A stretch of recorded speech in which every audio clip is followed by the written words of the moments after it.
Bonjour à tous, c'est Bastimoji, comment ça va? Petite intro rapide, parce que la vidéo qui va suivre elle est déjà assez longue. Il s'agit d'une FAQ, ou comme le disaient nos ancêtres, une foire aux questions. D'ailleurs merci beaucoup pour toutes les questions que vous avez envoyées. Même si la vidéo ne vous intéresse pas, regardez jusqu'au bout les frérots, parce que vraiment il y a des paysages de ouf. Bon après, il y a ma grosse tête au milieu, mais bon, c'est pas trop grave. N'hésitez pas à vous abonner à la chaîne si c'est pas encore fait, et je vous souhaite un bon visionnage. Béatrice, envoyez la question s'il vous plaît.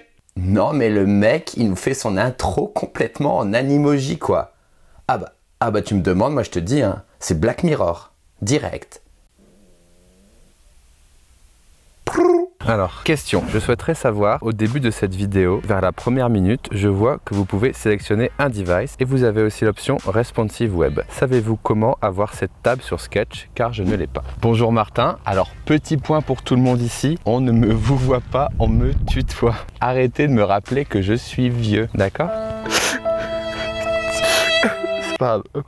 Et pour répondre à ta question, c'est tout simplement les presets de taille de hardboard que Sketch propose par défaut. Il en existe plusieurs comme Responsive Web, iOS, Android et d'autres encore, mais tu peux aussi créer tes propres presets. Question suivante. Hop là, je suis dans l'eau. Question de Dylan. Comment bien commencer le UI UX? Alors, ce que je vais répondre à cette question va peut-être vous paraître un peu étonnant, mais pour bien démarrer, je marche sur une pierre. Pour bien démarrer dans le UI UX, je pense qu'il faut commencer par copier des choses, par plagier des choses. Je m'explique. Pour commencer, il faut trouver des automatismes et pour trouver des automatismes, rien de tel que de copier ce qui marche et de copier ce qu'on aime voir. À force de copier toutes ces sources d'inspiration, tu vas prendre du skill et surtout ça va te permettre de te créer ton propre style, ta propre patte grâce à toutes les inspirations que tu auras emmagasinées et que tu maîtriseras. Écoute mon style, écoute ce style. C'est un peu comme un musicien qui va apprendre tous les morceaux des autres musiciens qu'il aime pour ensuite se créer son propre style qui mélange un peu toutes ses inspirations.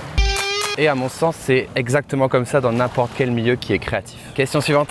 Hop là, me voilà en haut d'un caillou. Elixor nous demande, il n'y a pas un équivalent sur Windows en commentaire à une vidéo sur Sketch? Alors oui, tu vas avoir des équivalents. Premièrement, Adobe XD, que tu peux avoir gratuitement, même sans licence Adobe. Ensuite, tu peux aussi opter pour InVision Studio, qui est dispo sur Windows depuis pas longtemps. Et si tu préfères une solution web, tu peux aller sur Figma, qui lui va s'ouvrir dans un navigateur. Après, c'est des équivalents, donc ce sera pas exactement pareil, mais tu vas retrouver la philosophie sur Windows et parfois même gratuitement. Donc c'est plutôt cool. Merde. Question suivante. Hop là, me voilà bien paumé face aux montagnes. D'ailleurs, je vais essayer de vous filmer ça. C'est pas trop dégueu. Bref, je vais avancer un petit peu par là, même si le décor est moins sympa, pour répondre à la prochaine question, qui est en fait une triplette de questions posée par Tom.d, dit le flocon. Pourquoi ne peux-tu pas faire plus de vidéos? Eh bien tout simplement parce que ces vidéos ne me rapportent pas d'argent actuellement, mais surtout parce que à côté de ça, je travaille à temps plein dans une agence qui s'appelle Atecna et que j'ai pas le temps dans la configuration actuelle d'augmenter le rythme de vidéos. Mais rassure-toi et sache que dans mon iPhone, j'ai une note avec plein d'idées de vidéos, donc ça ne manque pas. Oh, c'est pas top avec les voitures ici. On bouge?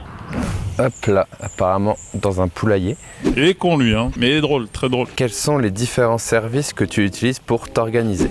Alors pour m'organiser, j'ai déjà testé pas mal d'outils, pas mal de services, plus ou moins compliqués. Et en fait, pour te répondre, le truc que je vais te dire, c'est que je suis allé à force à la simplicité et j'utilise uniquement et le plus souvent l'appli Notes de mon iPhone, de mon iPad, de mon Mac, parce que tout est synchronisé. J'aime bien le fait qu'on puisse faire des petites listes et c'est tout. J'utilise rien d'autre de spécial pour m'organiser. Vraiment, la simplicité du truc, je kiffe. Regardez-moi ces belles rues américaines.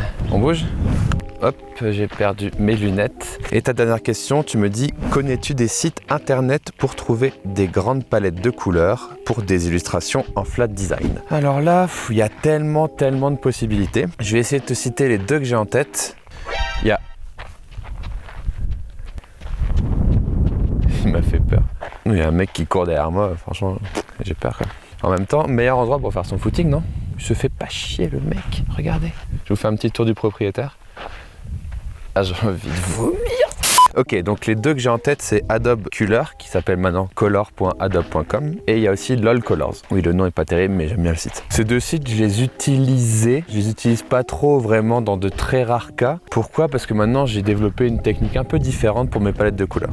En gros, si tu aimes bien une palette de couleurs d'une illustration d'un site que tu vois, et ben tu l'enregistres, tu te le mets dans un fichier, puis tu mets des petits coups de pipette dessus et tu t'enregistres les 3-4 couleurs de l'illustration ou du site web en question. Et en fait, tu vas te créer tes petites ambiances de couleurs et tes petites palettes de couleurs en piquant celles des autres, en t'inspirant de celles des autres, mais ça reste entre nous. Mais en fait, tu vas te créer ta propre palette de couleurs et tu vas les réutiliser au bon moment. Donc en gros, Tom, c'est comme ça que je ferais. T'emmagasines tes inspirations, tu te fais tes petits moodboards de couleurs et tu les gardes sous le coude et tu les réutilises quand tu trouves que ça matche bien. Après, il y a un autre site sur lequel tu devrais aller faire un tour. Ça s'appelle uigoodies.com. Et Dieu seul sait à quel point j'aime les goodies. Je pose ça là, va voir et tu m'en diras des nouvelles. J'ai assez froid quand même, on va pas se mentir, ça c'est de la neige.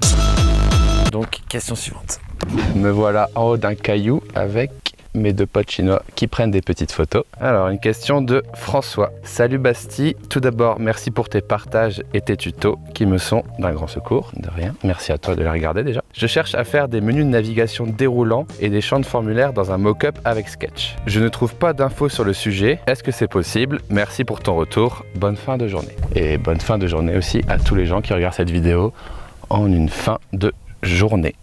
Alors François, merci beaucoup pour ta question. Alors je suis pas sûr d'avoir bien compris, mais je pense que tu veux faire une maquette animée pour prototyper tes formulaires. Dans ce cas, oui, c'est possible avec Sketch en préparant deux hardboards, un avec ton menu déroulant fermé et un avec ton menu déroulant ouvert, et ensuite avec Sketch Prototype, tu peux faire un lien entre l'un et l'autre. Par contre, si tu veux faire des prototypes un peu plus poussés, il ne va pas falloir utiliser Sketch ou alors pas uniquement Sketch. Il va falloir utiliser un outil de prototypage un peu plus poussé, tel que Axure, même si c'est un peu plus compliqué à utiliser, ou alors FramerX, qui est assez cool, faudrait que tu jettes un œil. J'espère que ça répond à ta question, que je me suis pas trop planté. Et sinon, pour te consoler, je t'offre un peu de sable américain.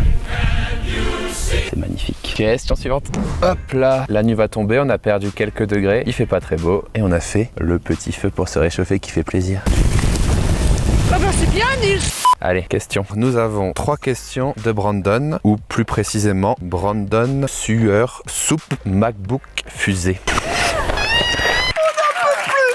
On va les prendre une par une. Comment as-tu appris les bases du design? Niveau cursus scolaire, pour les bases du design, j'ai surtout appris ça à Gobelin, l'école de l'image à Paris, section multimédia. Mais sinon, je t'avoue que j'ai passé beaucoup de temps à faire ça dans ma chambre, à apprendre par moi-même, en essayant des choses, en faisant des erreurs, en suivant des tutos, etc. Où t'inspires-tu pour tes réalisations, sites web et outils? Je propose de répondre à cette question en montant sur cette souche, évidemment. C'est logique. Me voici sur la souche. Je m'inspire beaucoup de ce qui me plaît dans mon environnement, de façon très large, pas seulement dans les sites web, tout ce qui m'entoure, la culture, la pop culture, les médias, les films, toutes sortes d'art, la musique, tout. Je m'inspire également de ce qui marche en ce moment. Il faut évidemment étudier ce qui marche pour comprendre pourquoi ça marche et en tirer le meilleur. Je m'inspire aussi de quelques sites comme Dribbble ou de mon feed Twitter.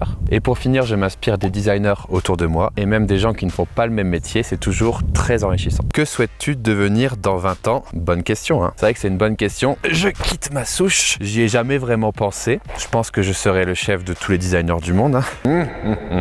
Non, plus sérieusement, comme j'y pense pas trop, je me suis jamais posé la question.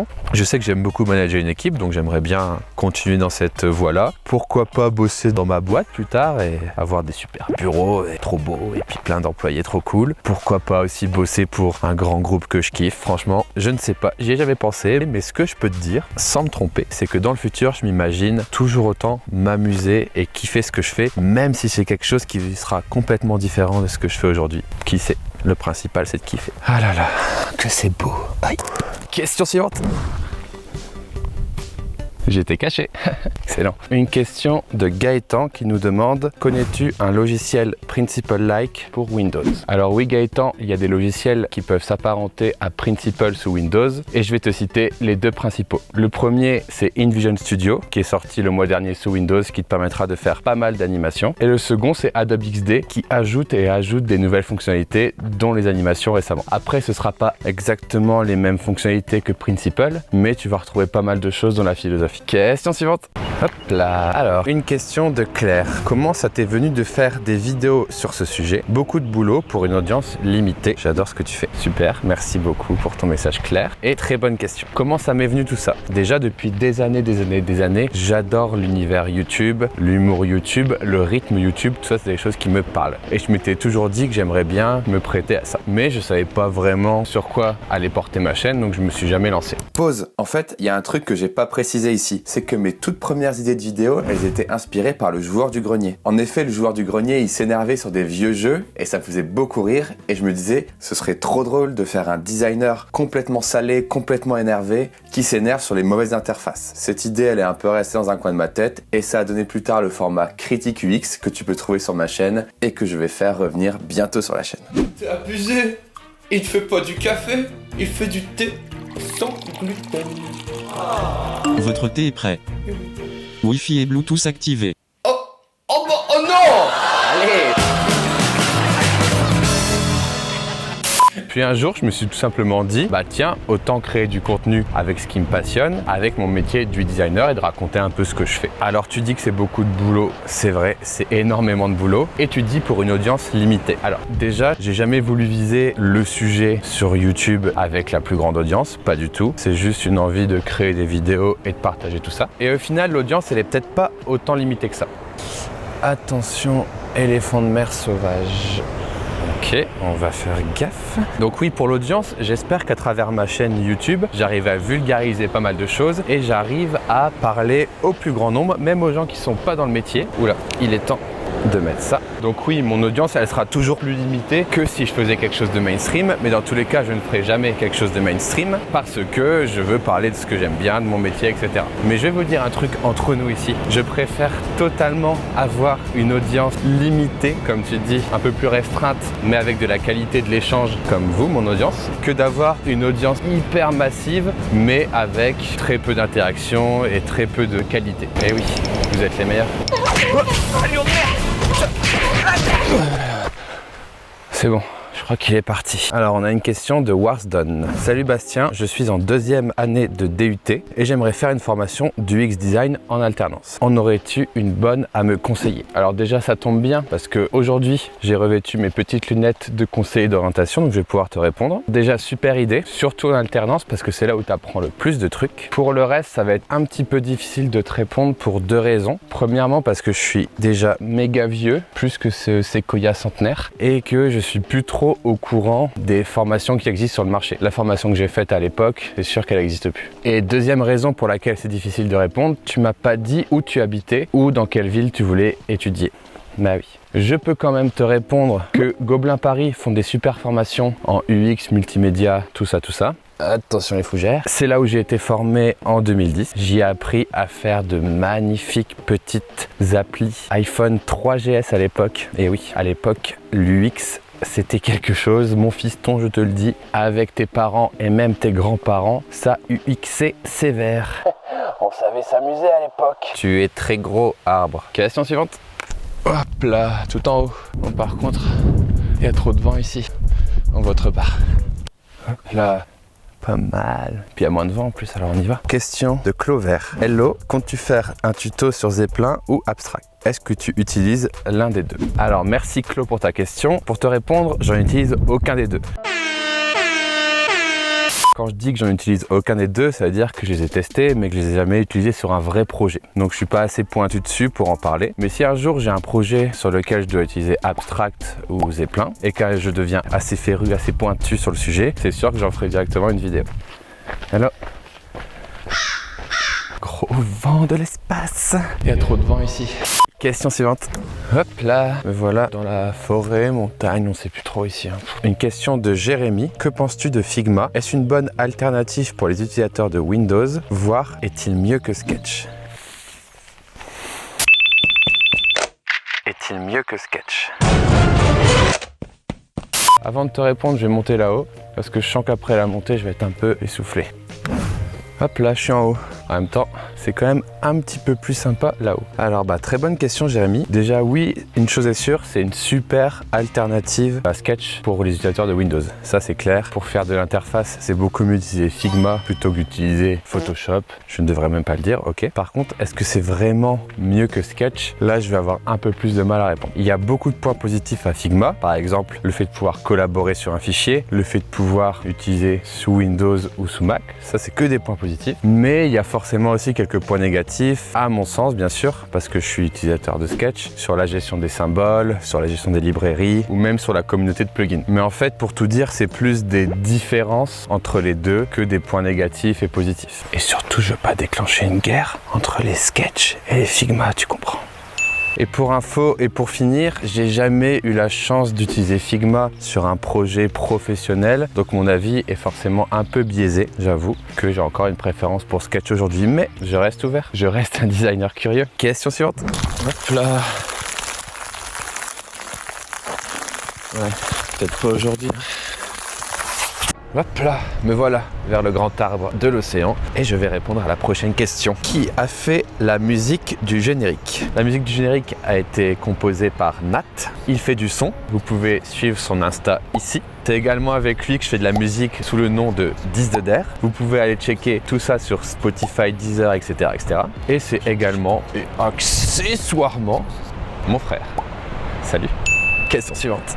Hop là, avec des bananes. Oui, donc là, il est presque minuit. Je me suis dit que ça pouvait être marrant de faire quelques petites questions dans un stand commercial ouvert 24/24. Ça pouvait faire un décor marrant. Une question de Magid. Salut, pour ta FAQ, si c'est pas trop tard, je me demandais ce que tu pensais de la place de la psychologie dans l'UX design. PS, très cool tes vidéos, j'aime bien. Eh bien, merci Magid déjà, tout d'abord. Alors, non, c'est pas trop tard. Alors, la psychologie...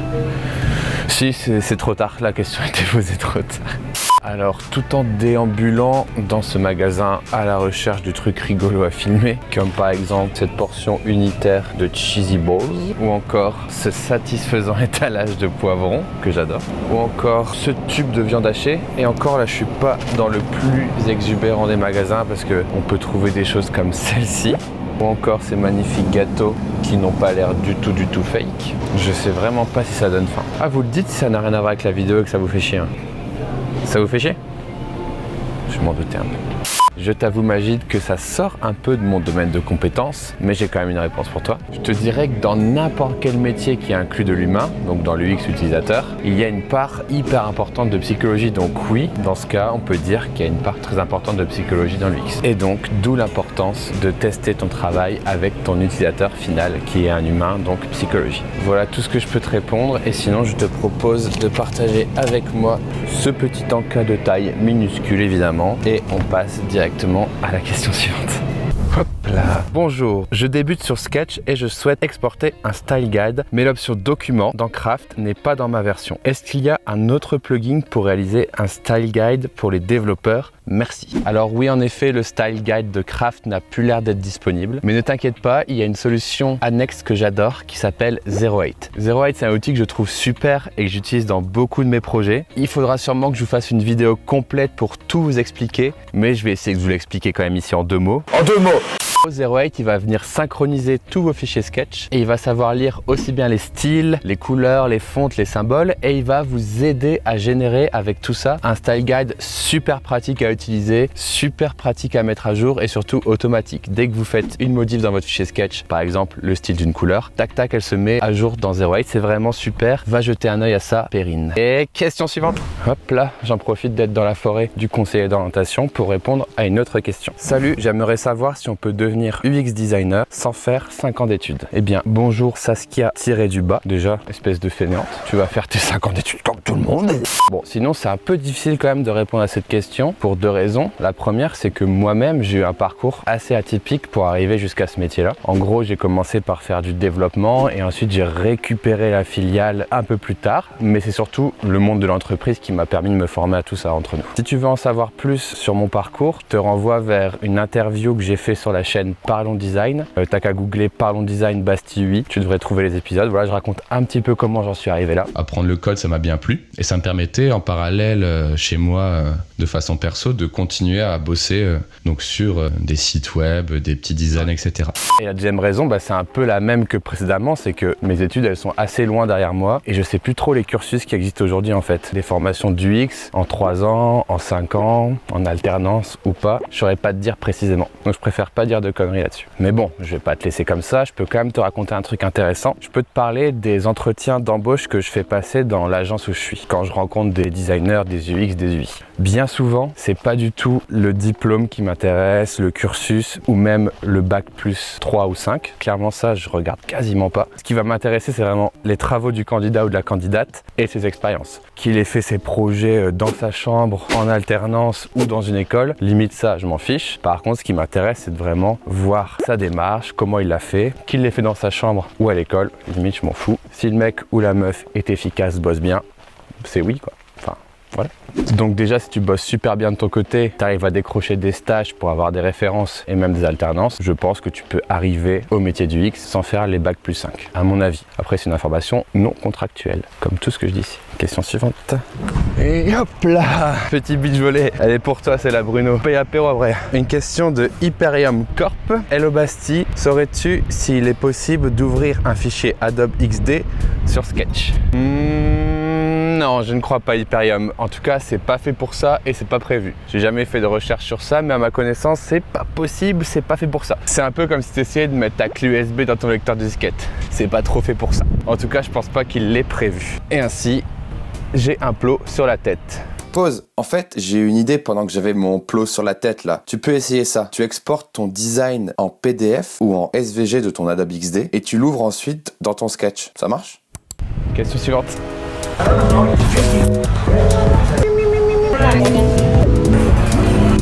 Ah, très bon burger. Alors, une question de Kentaro Ozomi. Ça tombe bien, en plus ça fait un peu japonisant. Vas-tu mettre en place un Discord ou Slack pour ta communauté? Eh bien, bonne question Kentaro. Et de ce fait, je vais vous retourner la question. Est-ce que ça vous intéresserait d'avoir un endroit, un Discord pour échanger? Est-ce que vous, les abonnés de Bastille, les Bastilluitos, non, pas ouf, les Bastillos, les Basties, enfin, est-ce que vous, les abonnés, vous aimeriez avoir un Discord ou un endroit pour échanger en fait? Je vous retourne la question. Moi, si vous êtes chaud, je suis pas du tout contre, mais il faut qu'il y ait un vrai intérêt au truc et pas que ça se transforme en un désert numérique au bout de 3 jours. Quoi. Et en plus, il faut que je prenne du temps sur mon planning pour ça, pour venir voir, me connecter et faire vivre le truc. Franchement, je sais pas trop. Dites-moi si ça vous intéresserait et surtout ce que vous aimeriez trouver. Et puis aussi, trouvez-vous un nom, la commu, parce que ceux que j'ai proposés, ils sont à chier. Question suivante. Est-ce que ton Shiba te manque? Non, pas du tout. Excuse me, how much for this? Ok. J'en prends un, deux, je prends tout. Hello, yes. How much for this one? Okay. Do you make me a kind of discount if I take all? Est-ce que ton Shiba te manque? Meanwhile. Hop là, on va se promener un peu dans le parc. Salut Bastille, j'adore tes vidéos. Merci beaucoup. Et je me demandais s'il était possible d'avoir ton avis concernant la nouvelle mise à jour 2019 pour Sketch qui devrait se faire en version web. Merci pour ta réponse. Alors, pour Sketch, je ne sais pas trop ce que je peux en dire avant d'avoir testé quoi que ce soit, mais je pense qu'une version web peut être une bonne chose en complément d'une version Mac. Par contre, je ne souhaite pas du tout que Sketch passe complètement en web, ça ce serait pas une bonne nouvelle. Mais la cohabitation de deux versions, une ordinateur Mac et une web, ça peut être vraiment cool pour plusieurs raisons. Déjà, pour pouvoir ouvrir un fichier de n'importe où avec une connexion web, c'est vraiment hyper cool. Pour tout simplement envoyer un fichier Sketch à quelqu'un qui est sous Windows, ou même pour éditer de façon hyper sommaire ton fichier Sketch sur un ordi ou une tablette qui n'est pas un Mac, ça peut être super pratique. Voilà, on verra bien ce que ça donne en tout cas. Question suivante. Hop là, aéroport, ça sent la fin, on va se faire une dernière question. Hello Bastille, c'est quoi ton micro plus cache plus pied et ton logiciel de capture vidéo? Merci. Alors Elliot, mon Edit, trouvé, c'est le Bird UM1. D'accord, ravi d'avoir pu t'aider Elliot, moi je m'en vais, hein. C'est parti. Non mais attends, c'est pas du tout ça la référence de mon micro en fait. Mon micro, c'est un Audio-Technica AT 2020 qui est trouvable sur Woodbrass. Mon cache, comme tu dis, mon filtre anti-pop, c'est un truc random trouvé sur Woodbrass ou Amazon, je sais plus. Mon pied, pareil, c'est du Amazon random premier prix. Et mon logiciel de capture, c'est tout simplement QuickTime en mode enregistrement de l'écran. Bon, je suis à chier en pub et en placement de produits. Hein. Je suis vraiment pas prêt de faire des liens d'affiliation, d'influencer les gens et de gagner de l'argent. Hein. Et bien voilà les amis, je pense que j'en ai fini avec vos questions. Merci pour tous vos messages. J'espère que mes réponses furent intéressantes et distrayantes. Je vais peut-être arrêter de marcher à contre-courant de cet escalier maintenant. Je dois rester maintenant pendant 11 heures assis comme ça à 90 degrés de l'hypoténuse. Souhaitez-moi bonne chance dans les commentaires. Ah bah non, ça sert à rien en fait. Le fameux bébé qui pleure dans la jambe. Ça part en prod, le bébé qui pleure, qu'on aime. Allez, à la prochaine, ciao.